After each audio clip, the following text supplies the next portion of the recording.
আমি আসছি কুমারবাড়িতে এসে কুমারবাড়ির সমস্ত সিনারি দৃশ্য কিন্তু আপনাদের দেখাচ্ছি। যেখান থেকে 150 টাকা করে কিন্তু এই ব্যক্তি প্রতিদিন 3 বার খ্যাপলার নিয়ে যায় এবং নিয়ে যেয়ে পুঁতে দিয়ে আসে। 40টা 30টা যে যেমন পারে পায়খানা চাক কিন্তু নিজে হাতে কিন্তু তিনি করে। আর এখানে দেখছেন আপনার যদি বর্ষাকালে যদি পানি হয় তখন পাতার দরকার হলে কিন্তু এইগুলো কিন্তু বাঁশের পাতা তো আমরা তো জাল দিই যেখানে ফেলে রাখি, আর এটা এখানে ফেলে রাখেনি, এটা কিন্তু মানান করে এখানে রাখছে। আমরা যখন পোয়াল গাদা দিয়ে উপর দিয়ে পলিথিন দিয়ে ঢেকে রাখি, কেমন করে কিন্তু ঢেকে রাখছে। এইটা কিন্তু কোনো টাকা পয়সা লাগে না, এটা কিন্তু বাজার থেকে পরে সেই বাজার থেকে কিন্তু আমরা ইচ্ছা করলে কিন্তু আনতে পারি, কিন্তু আমরা আনি না। কেন আনি না? আমরা বেশি শীল নাই, মানে দায়িত্বশীলভাবেই করি না, আমরা জমিদার ভাবে চলাচল করি বলে আমাদের দিকে শুকানো হয়েছে।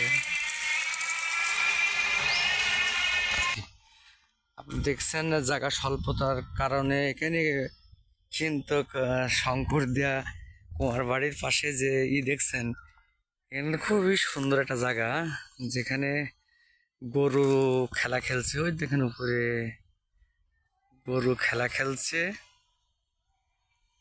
আর আপনারা আসলে আপনাদের মনটা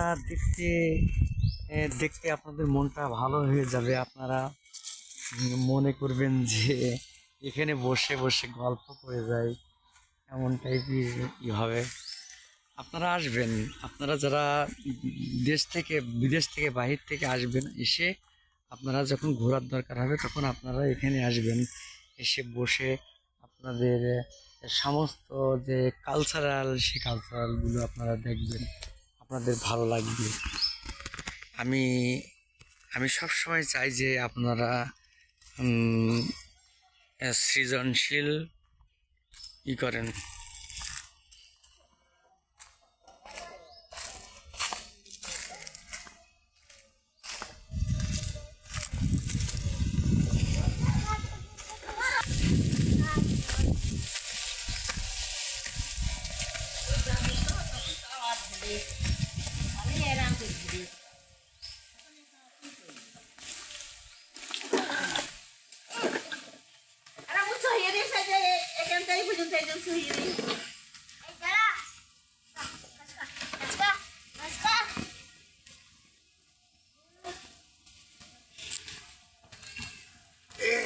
এখন এইগুলো খালি শুকানোর পরে হচ্ছে, তারপরে এখন ইতি দেবেন, কবে দেবেন?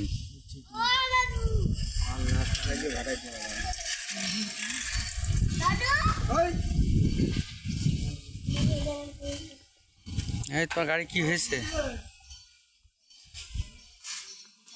তোমার গাড়িতে কি হয়েছে?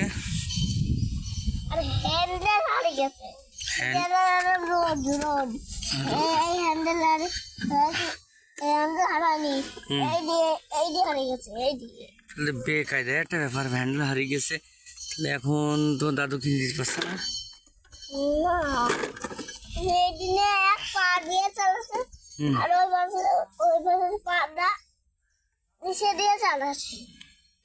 চলছে, দেখি দিন, একটু দেখি দিন, ফটো দিন, ওঠো।